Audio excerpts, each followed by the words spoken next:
नमस्कार दोस्तों, library science के ऑनलाइन क्लासेज में आपका स्वागत है। दोस्तों अभी बुक का डिस्क्रिप्शन डाल रहे हैं और उम्मीद करता हूं कि आपको बुक के जो क्वेश्चन है वो पसंद आ रहे हैं। साथ ही दोस्तों कुछ एक इम्पोर्टेंट क्वेश्चन है उनकी भी अपन बात कर रहे हैं और आने वाले टाइम में भी इससे आपको बहुत ही अच्छे प्रकार के और मतलब क्वालिटी के वीडियो आपको देखने को मिलेंगे। और कोशिश कर रहा हूँ कि दिन प्रतिदिन आपके लिए कुछ अच्छा ही मैटर तैयार करके लाऊँ। तो उसी श्रृंखला में आज अपन फिर से हाजिर हैं और एक नए वीडियो के साथ में आपसे चर्चा करेंगे। तो दोस्तों आज के अपन बात करते हैं। सबसे पहले क्वेश्चन नंबर 1 बनेगा अपना। वो क्वेश्चन नंबर 1 बनेगा दोस्तों, ये है बुक में लिखा है समनर स्प्लेंडिंग। अब दोस्तों इसको आप समनर स्प्लेंडिंग को आप कर लेना सीके सुमनेर स्प्लेंडिंग, ऐसा कर लेना सीके सुमनेर स्प्लेंडिंग, यानी लिखा रहेगा सीके सुमनेर स्प्लेंडिंग का संबंध, सीके सुमनेर स्प्लेंडिंग का संबंध किससे है या सीके सुमनेर स्प्लेंडिंग किससे जुड़े हुए हैं। तो आप बता देंगे सीधा सा ये ACR फर्स्ट, यानी ये जुड़े हुए हैं एंग्लो अमेरिकन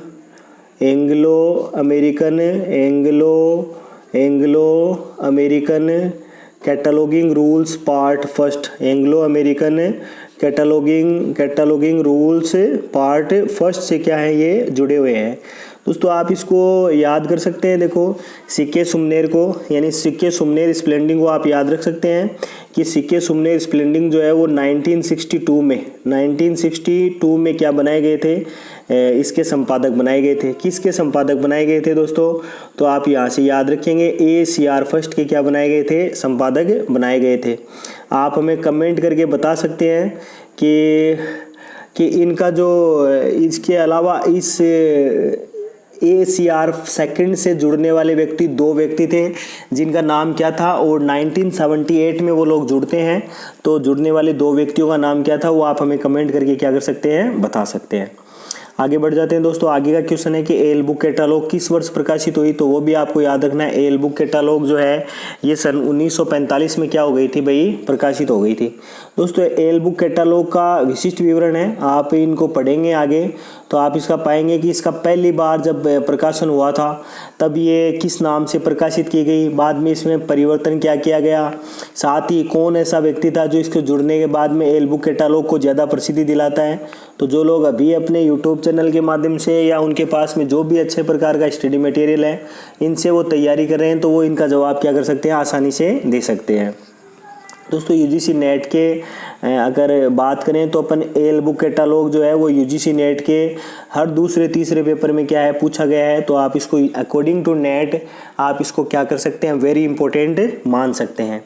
आगे प्रश्न बनता है दोस्तों, प्रश्न बनेगा प्रश्न नंबर 3 इसके आगे का कि स्वतंत्रता के बाद देश में सर्वप्रथम किस व्यक्ति पर व्यक्तिगत वांग्मय सूची, यानी यहाँ पर ये देखो ये बात कर रहा है किसकी, बिब्लियोग्राफी की, यानी बिब्लियोग्राफी सबसे पहले किसके ऊपर प्रकाशित की गई। तो आप याद रखिएगा सर्वप्रथम देश के राष्ट्रपिता महात्मा गांधी के ऊपर क्या प्रकाशित की गई है, बिब्लियोग्राफी प्रकाशित की गई है, यानी बोले तो वांग्मय सूची का क्या किया गया है, प्रकाशन किया गया है। दोस्तों वांग्मय सूची या आप ये समझो बिब्लियोग्राफी से प्रश्न जरूर आना है। जैसे 2-3 छोटे छोटे नाम है, मैं आपको बता देता हूँ।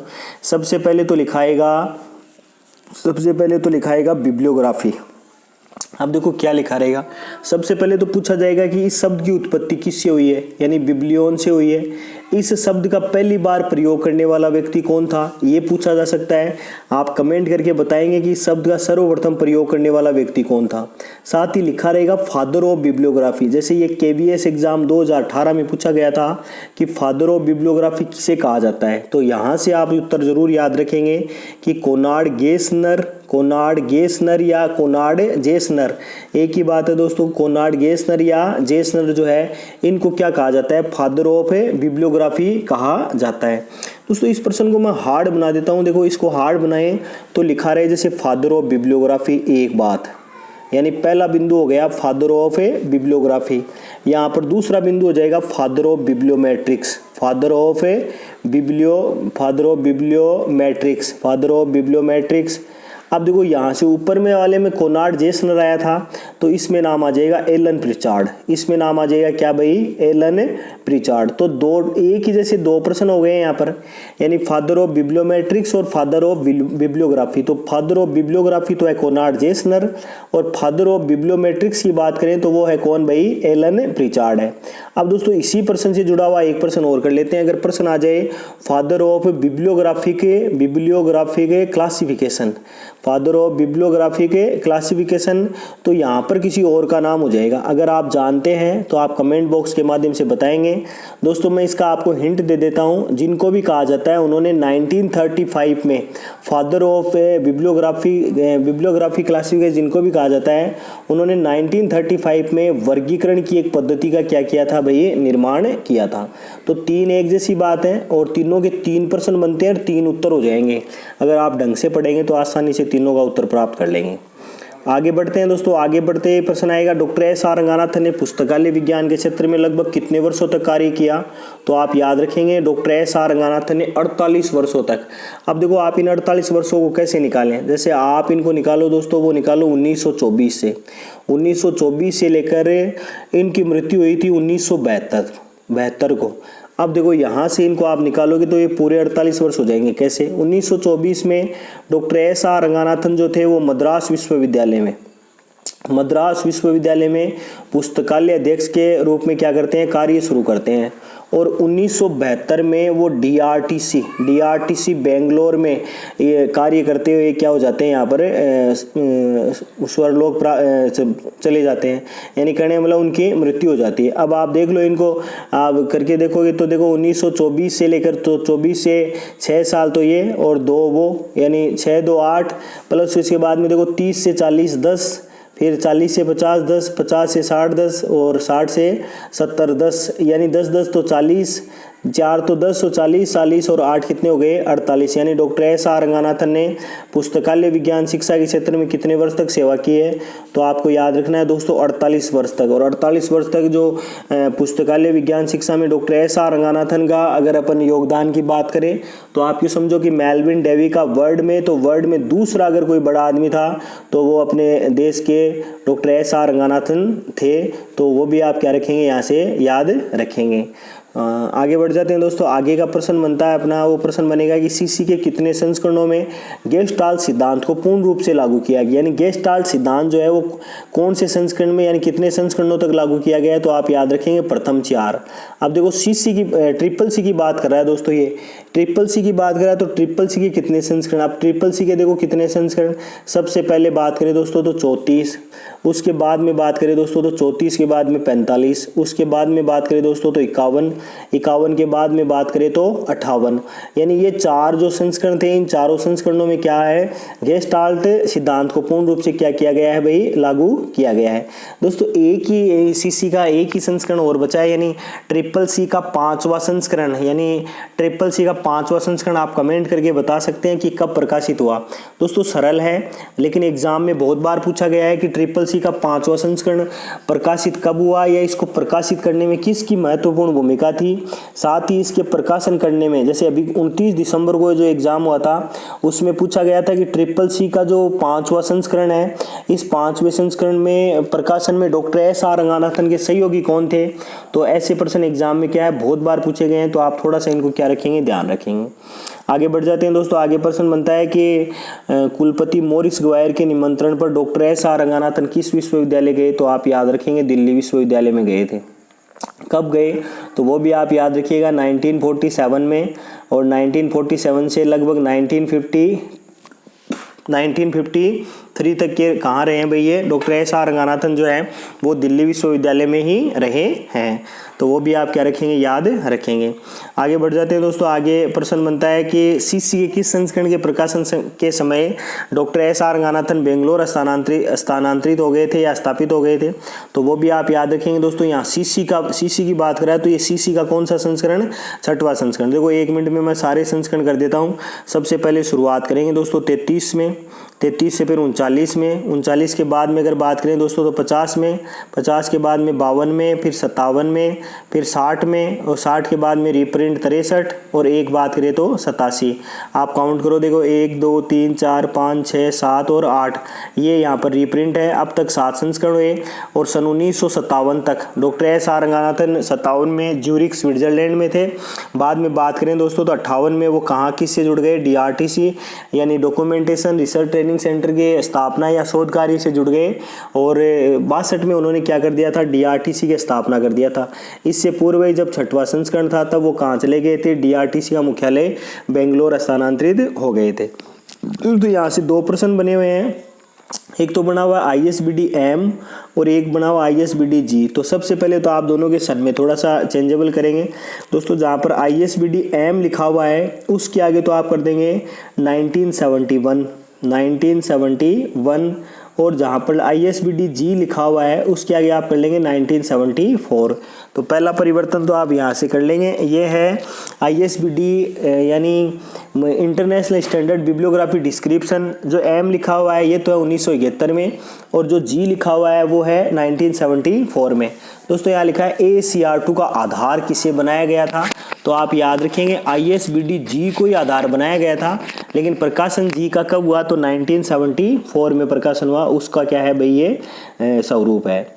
आगे बढ़ जाते हैं दोस्तों। आगे का प्रश्न है वो है हेराल्ड ऑफ लाइब्रेरी साइंस, जैसा कि कमेंट में आया था। यहाँ भी एक दोस्तों टाइपिंग मिस्टेक हुई, यानी 1992 जहाँ लिखा हुआ है उसको 1962 आप क्या करेंगे, नोट कर लेंगे।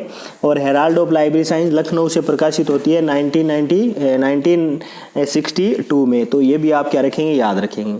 आगे बढ़ जाते हैं दोस्तों। आगे का प्रश्न बनेगा अपना, वो बनेगा आरेवा कहाँ का राष्ट्रीय पुस्तकालय। तो देखो आरेवा जो है वो कहाँ की नेशनल लाइब्रेरी है, तो आप याद रखेंगे ऑस्ट्रेलिया की क्या है भाई, नेशनल लाइब्रेरी है।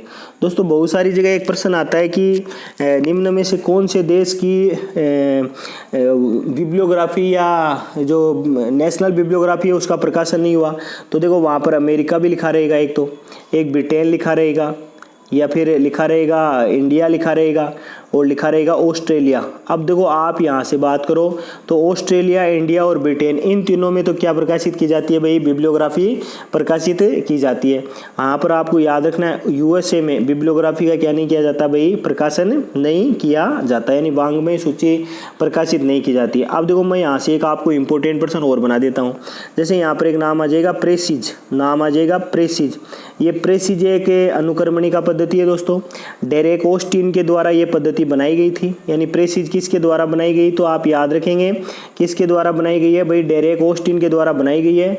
और यहाँ से आप यूँ समझ लो वेरी इंपॉर्टेंट क्वेश्चन बनेगा पेरिस का, इसका प्रेसिज का तो बनेगा ही बनेगा दोस्तों। साथ ही साथ प्रेसिज से देखो आपको एक याद रखना है कि ये जो प्रेसिज जो पद्धति है इसकी अगर अपन बात करें तो प्रेसिज पद्धति जो है, इस प्रेसिज पद्धति का आप यूँ समझो यहाँ से इंपॉर्टेंट प्रश्न बनेगा जो आपको एक किताब में कई जगह मिलेगा कि ये प्रेसिज पद्धति जो है, यानी प्रेसिज पद्धति जो है दोस्तों, ये पद्धति सबसे पहले BNB और BNB के अलावा बात करें दोस्तों तो ऑस्ट्रेलियन नेशनल बिब्लियोग्राफी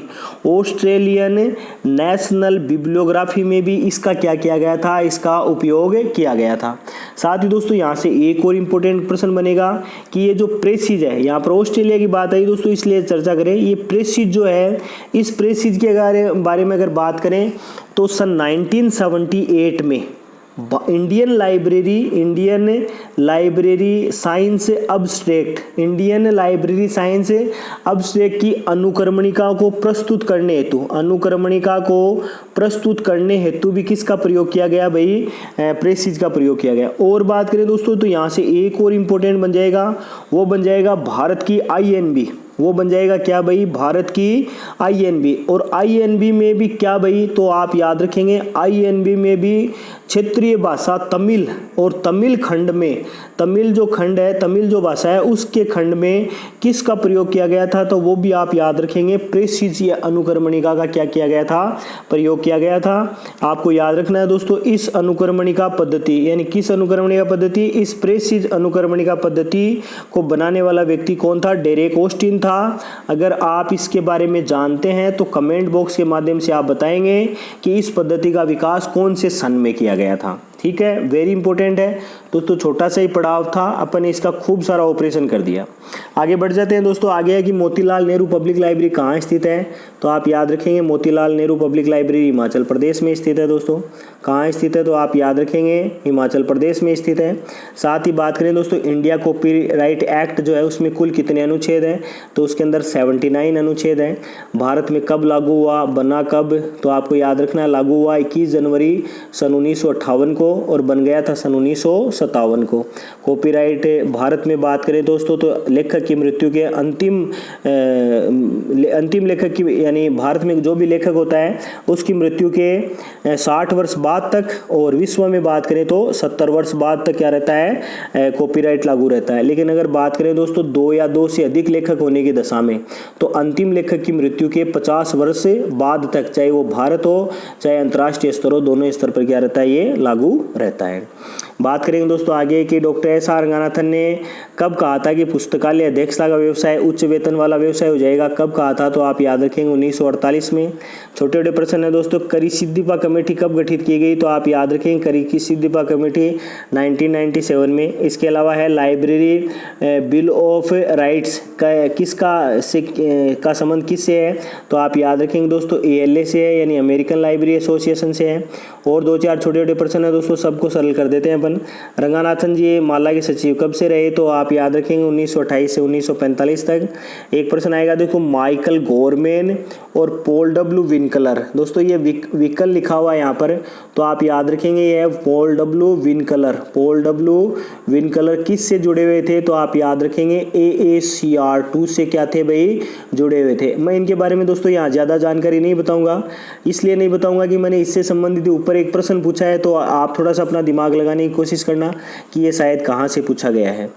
आगे बढ़ जाते हैं दोस्तों। आगे प्रश्न बनता है कि कैटलॉग कार्ड का सर्वप्रथम प्रयोग कहाँ किया गया, तो आप याद रखेंगे दोस्तों कैटलॉग कार्ड का सर्वप्रथम प्रयोग जो है वो पेरिस विज्ञान अकादमी, ये पेरिस विज्ञान अकादमी जो है वो पेरिस फ्रांस में स्थित है। और सर्वप्रथम पेरिस विज्ञान अकादमी में आप याद रखेंगे एक व्यक्ति का नाम है दोस्तों रोजियर, रोजियर के द्वारा सर्वप्रथम किसका प्रयोग किया गया था भाई, कैटलॉग कार्ड का प्रयोग किया गया था। कब किया गया था, अगर आप जानते हैं तो आप क्या कर सकते हैं, हमें कमेंट करके बता सकते हैं। आगे बढ़ जाते हैं दोस्तों। आगे प्रश्न बनता है कि ट्रिपल सी के संशोधन किस नाम से जाने जाते हैं, तो आप याद रखेंगे दोस्तों यहाँ पर ट्रिपल सी के संशोधन जो है वो पार्ट एन, यानी कब संशोधन किए गए, तो 1974 में, और किस नाम से जाने जाते हैं, तो पार्ट एन के नाम से क्या है भाई, ये संशोधन नाम जाने जाते हैं। आगे बात करेंगे दोस्तों। आगे है कि विविबल इंडेक्स का व्यापारिक नाम क्या है, तो आप यहाँ से सीधा सा कर लेंगे। विविबल का जो व्यापारिक नाम है वो कार्डेक्स पद्धति है दोस्तों। कार्डेक्स पद्धति बड़ी इंपॉर्टेंट है। कार्डेक्स पद्धति 1898 और 1898 में रेमिंगटन रैंड के द्वारा क्या की गई थी, प्रस्तुत की गई थी। भारत में बात करें तो रेमिंगटन रैंड ऑफ इंडिया जो है वो इसके संरक्षक पर क्या देता है, बल देता है। बात करेंगे दोस्तों आगे वाले प्रश्न की, तो आगे है किस नाम की कड़ी से विशेष शीर्षक प्राप्त होते हैं, तो दोस्तों आप याद रखेंगे वांछित कड़ी से क्या होते हैं भाई, विशेष शीर्षक प्राप्त होते हैं। 4 ही प्रमुख कड़ियाँ होती हैं, देखो 4 ही प्रमुख कड़ियाँ होती हैं। आप 4 प्रमुख कड़ियों में देखो बात करें तो यहाँ वांछित कड़ी लिखा हुआ है, तो आप ये समझो इसको आप खोज कड़ी, अखोज कड़ी, अप्राप्त कड़ी, या एक और नाम ले लो तो आप ले लो मिथ्या कड़ी। ऐसे 4 कड़ियों में क्या कर सकते हैं, बांट सकते हैं दोस्तों। यहाँ से इम्पोर्टेंट प्रश्न अगर बनेगा तो वो ये बनेगा कि चेन प्रोसीडिंग का या चेन इंडेक्स का प्रयोग डॉक्टर एस.आर. रंगनाथन ने किसको बढ़ावा देने हेतु किया, या फिर यहाँ पर विशेष शीर्षक निर्माण क्या होता है। जैसे ही मैं आपको बता रहा हूँ अपने पास में बोर्ड का अरेंजमेंट होगा, उस दौरान आपके लिए खूब सारे अच्छे प्रश्न होगा, कलेक्शन होगा, और उसमें विशेष शीर्षक निर्माण की विधियों के बारे में एक वीडियो मिलेगा। तो आप थोड़ी दिन वेट कीजिए, विशेष शीर्षक क्या होते हैं उसके बारे में अपन आगे के वीडियो क्लासेज में क्या करेंगे, बात करेंगे। आगे बात करेंगे दोस्तों। आगे है कि द एलिमेंट्स ऑफ रिसर्च नामक पुस्तक के लेखक कौन है, तो आप याद रखिएगा दोस्तों ये है F.I. हवार्ट ने। क्या हैं भाई, इस पुस्तक के लेखक हैं। साथ ही दोस्तों आगे प्रश्न है, पाठकों का अभिमुखीकरण पद का सर्वप्रथम प्रयोग करने वाले कौन है, तो डॉक्टर एस आर रंगानाथन है। दोस्तों अगर एग्जाम का पैटर्न सीधा सरल हुआ तो कुछ चीज़ें ऐसे ही पूछी जाएंगी, जैसे पूछा जाएगा पक्ष परिसूत्र का जनक किसे कहा जाता है, तो याद रखना है पक्ष परिसूत्र का जनक डॉक्टर एस आर रंगानाथन को। एक प्रश्न आएगा दोस्तों, प्रीनेंटल का जनक कौन है, तो प्रीनेंटल का जनक भी कौन है, डॉक्टर एस आर रंगानाथन। यानी अगर पेपर का पैटर्न हुआ तो बहुत सारे प्रश्न सीधे सीधे आएंगे, जैसे प्रीनेंटल और पक्ष परिसूत्र जो है वो पहले की नेट के एग्जाम में पूछे गए हैं।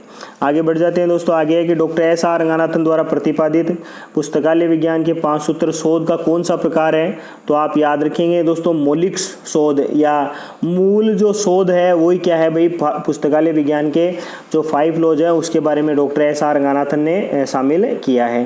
दोस्तों इसमें आप बात करोगे तो डॉक्टर एस आर रंगानाथन पुस्तकालय विज्ञान के 5 सूत्रों को हाई कोर्ट की संज्ञा देते हैं। किसकी संज्ञा देते हैं भाई, हाई कोर्ट की संज्ञा देते हैं। ये भी एक इंपॉर्टेंट क्वेश्चन बनता है, तो वो भी आप यहाँ से क्या करेंगे, देखेंगे। साथ ही दोस्तों आगे बढ़ते हैं तो आगे प्रश्न बनता है कि कोलन वर्गीकरण में विशिष्टताओं का निर्माण किस विधि के द्वारा किया जाता है, तो दोस्तों आप याद रखेंगे वर्णानुक्रम यानी अल्फाबेटिकल विधि के माध्यम से क्या किया जाता है, विषय शीर्षक का निर्माण या विशिष्टताओं का निर्माण किया जाता है।